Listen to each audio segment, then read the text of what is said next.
Kaitlin here. Thanks for watching another episode of Baldwin Breakdowns, where we're looking at big concepts, big ideas, and lots of big feelings in 10 minutes or less. And this month's topic is ADHD, something that I think is really popular right now, if I can say that. Something that a lot of people have questions about. A lot of people wonder if they have it themselves. So I'm going to go through kind of the breakdown of the different types of ADHD, some of the symptoms, as well as some of the really common treatments for it. And it's Halloween, so I have ghosts in my hair.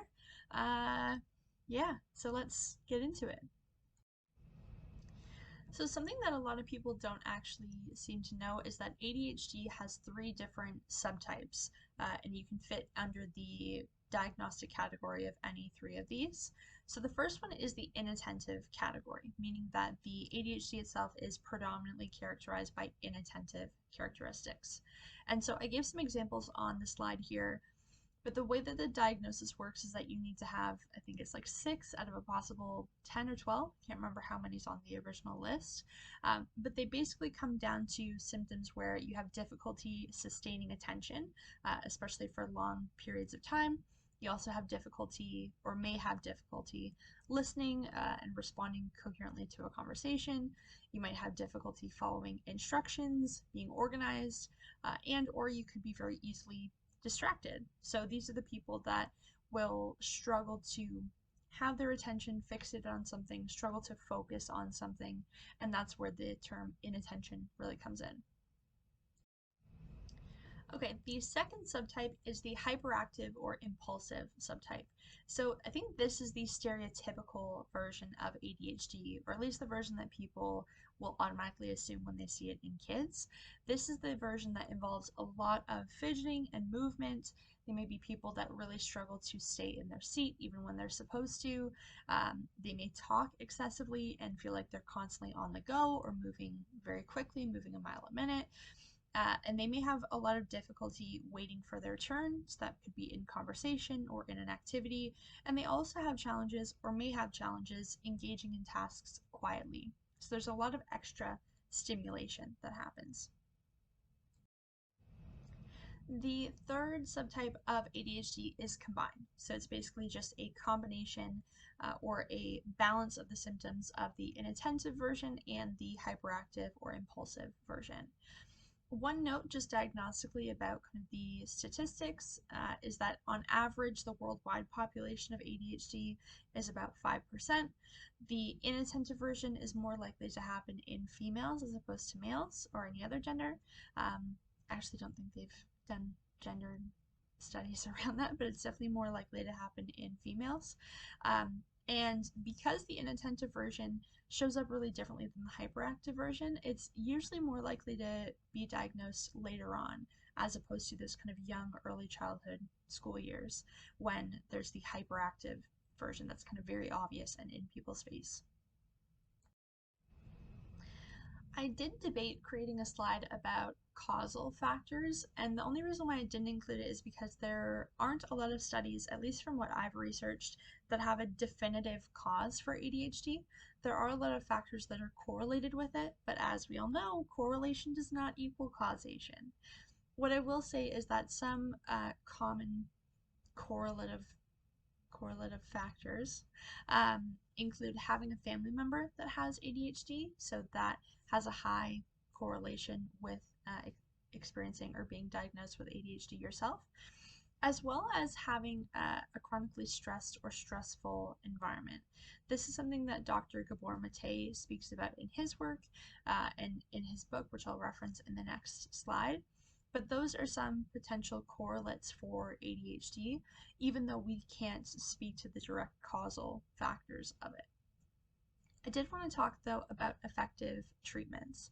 And so for me, from a therapeutic point of view, because I look at processes, there are specific processes that I tend to target with ADHD that can also fit for different experiences or different diagnoses that people have.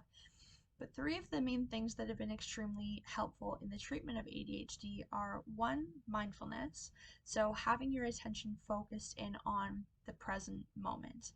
If you can engage in mindfulness and strengthen this skill by doing regular mindfulness activities or regular meditations, you are strengthening your brain's ability and building the neural networks and connections to have sustained focus and attention on the present moment, which is something that's really lacking when we experience ADHD because our attention is constantly diverting elsewhere.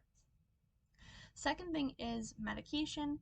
Medication, what I'll say is that it's helpful for some people and it's not helpful for other people. So it's always something you need to connect with your family doctor or psychiatrist about. Medication, I think, is confused around ADHD because people don't understand that there's actually stimulants that are prescribed. So people often think, well, ADHD, your attention's all over the place, you're fidgeting all over the place, you must be overstimulated and need to be brought down. And actually, the opposite is true.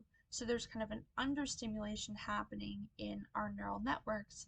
And so when we're prescribed a stimulant medication, it gives us enough so that we're up to kind of a normal level and can be able to have sustained focus and attention on a given task. The third one is much more general because it's hard to speak to the specifics that each individual person might go through, but it really comes down to behavioral or habit changes. And this can often come in reaction to the ADHD symptoms. So because a primary symptom that most people with it would experience is the difficulty sustaining and attending to a single task, there are behavioral changes that can make that easier, right? So removing your environment from distractions. I know for myself, because I have ADHD, I have to put my phone away, sometimes even in another room. I can't have other distractions on the desk or things that I could pick up on. And this not only applies to, removing distractions, but also other behavioral changes that can help improve and sustain focus and attention. So things like diet, exercise, incorporating a daily routine or structure that can help you be successful even with these challenges that you might face. And so again, I know that that's really broad, but what it also means is that we have a broad number of things that we can try or test out or tweak behaviorally to improve our experience when it comes to ADHD. Lastly, I wanted to share some resources about or around ADHD for you to do more research, understand more about yourself, if this is something that you already know you have diagnosed, or maybe it's something you're suspecting. The first one is called How to ADHD. It's a YouTube channel that I just recently stumbled upon, and it's fantastic.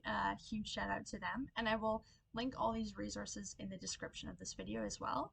But that How to ADHD channel goes through a lot of not only explanation videos, but also helpful videos onto or about how you can make changes in your own life. So how you can meet goals, how you can set structure and schedules, stuff like that.